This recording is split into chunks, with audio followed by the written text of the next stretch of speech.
आ चुका। लकी को बचाने के लिए शमशीर वहां आ चुका था।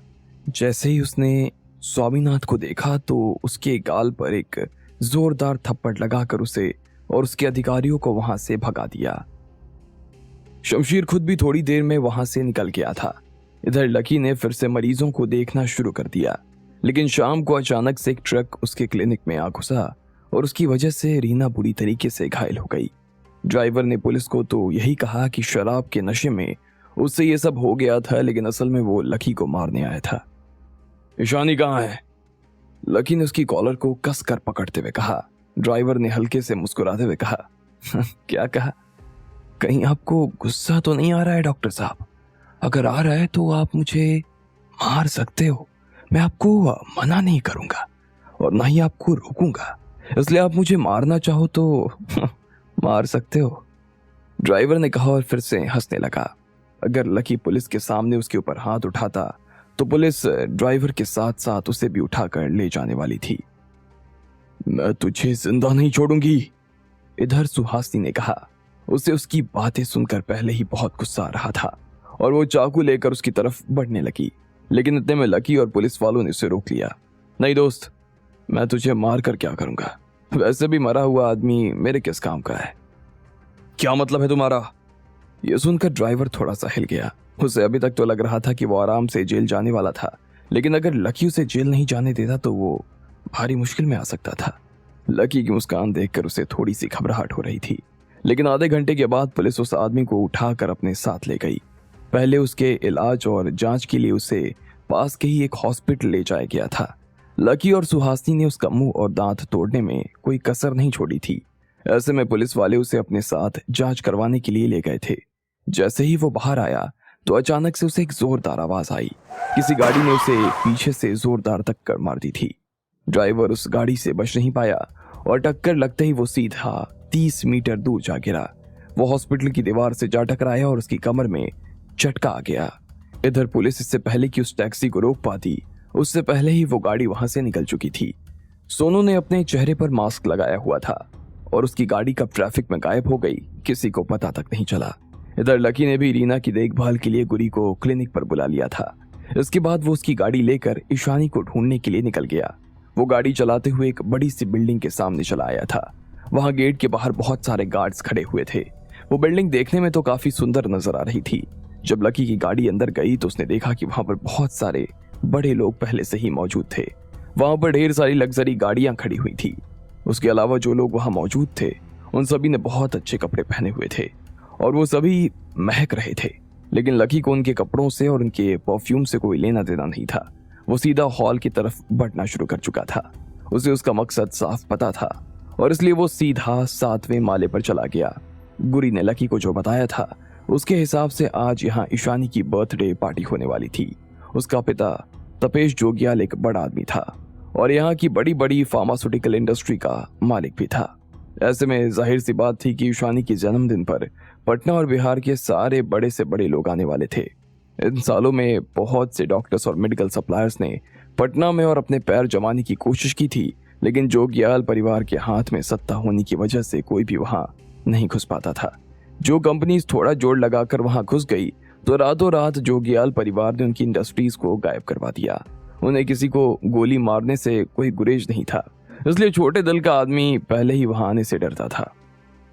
लकी को ये सब चीजें पता थी और इसलिए वो मामले को एक बार में ही खत्म कर देना चाहता था।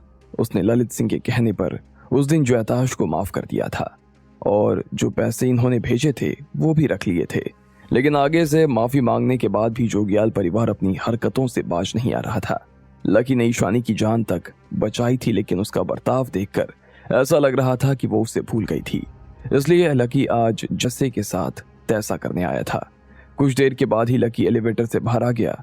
उसने देखा कि 8वें माले के दरवाजे पर 2 गार्ड खड़े हुए थे। जैसे ही उन्होंने लकी को आते हुए देखा तो उन्होंने उसे बीच में ही रोक लिया और कहा, यहाँ पर जोगियाल परिवार की पार्टी चल रही है, सिर्फ उन्हीं लोगों को एंट्री है जिनके पास इनविटेशन कार्ड है। क्या आपके पास कार्ड है? आप अपना कार्ड दिखा सकते हैं? उनमें से एक ने लकी से पूछा। लकी ने जवाब में कुछ नहीं कहा और बस उन लोगों को घूरते हुए देखने लगा। जब काफी देर तक उसने कार्ड के नाम पर कुछ नहीं दिखाया तो दूसरे आदमी ने उससे कहा, अगर आपके पास में कार्ड नहीं है तो आप यहाँ नहीं रुक सकते हैं। लेकिन लकी तो आया ही था अंदर जाने के लिए और उसके पास में इतना टाइम भी नहीं था, इसलिए उसने उन दोनों के सिर को पकड़ा और आपस में भिड़ा दिया। इसके बाद उसने फिर से उन दोनों के सिर को अलग किया और फिर से भिड़ा दिया। अब की बार उन दोनों के सिर में से खून आने लगा था और वो नीचे गिर गए। लकी ने अपना जूता उसके बहते हुए खून में रखा और आगे बढ़ने लगा। उसके जूते में लगा खून ईशानी की दिशा में बढ़ता चला जा रहा था, लेकिन उन लोगों से लड़ते हुए लकी को बाकी लोगों ने देख लिया और वो सभी लकी को रोकने के लिए उसकी दिशा में भागने लगे। वो सभी अंदर खड़े होकर बाहर दरवाजे पर नजर रखे हुए थे। इससे पहले कि लकी अपने हाथों से दरवाजा खोलता, गार्ड्स में से एक ने दरवाजा खोला और बाहर आ गया। उसके पीछे और भी ढेर सारे गार्ड्स आकर खड़े हो गए थे। लकी ने अपनी जेब से ब्लेड निकाली और सीधा उनके ऊपर चलाना शुरू कर दिया। उसके पास इतना भी वक्त नहीं था कि वो उनसे हाथों से लड़ सके। गार्ड जैसे जैसे उसकी दिशा में बढ़ते जा रहे थे, वैसे वैसे ब्लेड उनके शरीर के अलग अलग हिस्सों में लगती चली जा रही थी। कोई ब्लेड किसी की गर्दन की नस पर लग रही थी तो कोई ब्लेड किसी की नाक में। लेकिन देखते ही देखते सारे लोग नीचे गिरने शुरू हो गए। जो एक आध लकी को रोकने के लिए उसके शरीर के करीब आ गया था, लकी ने उसके पेट में से जोरदार मुक्का मारकर उसे भी नीचे गिरा दिया। लकी के आने की खबर अंदर हॉल में फैलनी शुरू हो गई और ये खबर सुनते ही बहुत सारे लोग हॉल से बाहर आने लगे। अंदर और जो गार्ड्स खड़े थे उन्होंने अपनी बंदूक और चाकू निकाल लिए थे। इससे पहले कि लकी उनकी जान ले लेता, वो खुद लकी को मार देना चाहते थे, लेकिन लकी की स्पीड का अंदाजा नहीं था उन्हें। इससे पहले कि वो लकी के ऊपर हमला कर पाते, लकी ने उनके ऊपर भी ब्लेड चलानी शुरू कर दी और उनके हाथों से एक के बाद एक हथियार नीचे गिरते चले जा रहे थे। हर कोई उस ब्लेड की वजह से हाथ झटक रहा था, लेकिन वो ब्लेड उनकी चमड़ी छोड़ने का नाम नहीं ले रही थी। लकी ने देखते ही देखते 1 दर्जन से भी ज्यादा लोगों को जमीन पर पटक दिया था। लकी का रास्ता साफ हो गया था और वो सीधा हॉल के अंदर दाखिल हो गया। उसने लात मारकर दरवाजे को बंद किया और सामने की तरफ देखने लगा, लेकिन इतने में किसी ने उसके ऊपर गोली चला दी।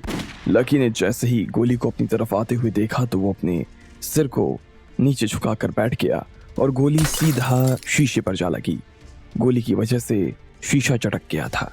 इसके बाद वहां जितने भी हथियार थे उन सब ने लकी के ऊपर हमला करना शुरू कर दिया, लेकिन लकी ने अपने आप को सबसे बचाते हुए कोने में छिपा लिया था और वहीं से उन लोगों के ऊपर ब्लेड चलानी शुरू कर दी। 3 लोगों की गर्दन ब्लेड की वजह से चाक हो गई और वो अपनी बंदूक समेत नीचे गिर गए। बाकी 2 लोगों ने थोड़ी सी हिम्मत दिखाई और लकी की तरफ आगे बढ़ने लगे। वो उसे दोनों तरफ से घेरने की कोशिश कर रहे थे, लेकिन इतने में लकी भी टेबल की आड़ से तेजी से बाहर निकला और उन दोनों के पैर पकड़कर उन्हें नीचे गिरा दिया। उन दोनों को अंदाजा भी नहीं था कि लकी इतना तेज हो सकता था। वो खड़े हो पाते उससे पहले ही लकी उनकी गर्दन पर अपने पैर रखकर खड़ा हो गया था। वो उनकी गर्दन पर लात मारे जा रहा था और वो लोग उठने का नाम ही नहीं ले रहे थे। इतने में लकी की नजर सामने लगे सोफे और टेबल पर गई। वहां पर बहुत सारे सजे धजे बड़े घर के लोग बैठे हुए थे और उन्हें बचाने के लिए उनके मोटे मोटे गार्ड्स भी उनके पास ही खड़े हुए थे। ईशानी भी उन्हीं लोगों में थी और उसके चेहरे पर एक कड़वी सी मुस्कान साफ नजर आ रही थी। वो लकी को यहाँ देखकर हंस रही थी। लकी भले ही अभी तक अपने आप को बचा ले गया था, लेकिन फिर भी वो ज्यादा देर तक बचा नहीं रहने वाला था। इतनी सारी गोलियां बर्बाद कर दी, एक आदमी तुमसे मारा नहीं जा रहा है, किस बात के पैसे लेते हो? खत्म कर दो इसे। ईशानी ने अपने गार्ड्स पर चिल्लाते हुए कहा और फिर से लकी की तरफ देखने लगी। लकी अभी भी वैसे का वैसा ही खड़ा था जैसा वो अंदर आया था। उसके चेहरे पर सिवाय ईशानी के लिए गुस्से के और कुछ नजर नहीं आ रहा था, लेकिन ईशानी की आवाज सुनते ही सारा हॉल फिर से शांत हो गया। लकी, तुम तो सच में लकी ही हो। ईशानी ने अपने आप को शांत किया और फिर लकी की तरफ देखकर हंसने लगी। लेकिन तुम ज्यादा देर तक लकी नहीं रहने वाले हो, मैं तुम्हें ज्यादा देर तक लकी नहीं रहने दूंगी, ईशानी ने कहा। उसके इतना कहते ही उसके गार्ड्स ने अपनी मोटी मोटी बंदूकें निकाली और सीधा लकी के ऊपर तान दी। वहां पर जो लड़कियां बैठी हुई थी उन्होंने डर के मारे अपने हाथ अपने मुंह पर रख लिए। लकी उन्हें देखने में तो काफी सुंदर लग रहा था, लेकिन फिर भी ईशानी का दुश्मन होने की वजह से सभी उसे घिन्न भरी नजरों से देख रहे थे। लकी उन सबके सामने अकेला खड़ा था। वो अंदर तक पहुंच गया था, यही उसके लिए एक बहुत बड़ी बात थी। अभी भी ईशानी के गार्ड्स के पास में 3 बंदूकें रखी थी और लकी उनसे बचता हुआ नजर नहीं आ रहा था। ईशानी, अब बहुत हो गया, मेरा पेशेंस अब जवाब दे रहा है। तुमने मेरे साथ में जो किया है उसका जवाब लिए बिना मैं यहां से नहीं जाने वाला हूं, लकी ने कहा। हाँ, तो मैं भी तुम्हें यहां से जाने नहीं दूंगी। यहां से तो तुम अब सीधा ऊपर ही जाओगे। शायद तुम भूल गए हो कि मैंने तुम्हें क्या कहा था। मेरा बदला भी पूरा नहीं हुआ था। तुम्हें क्या लगता है हम गांधी जी के बच्चे हैं? अरे हम जोग्याल परिवार से आते हैं, जोग्याल परिवार से।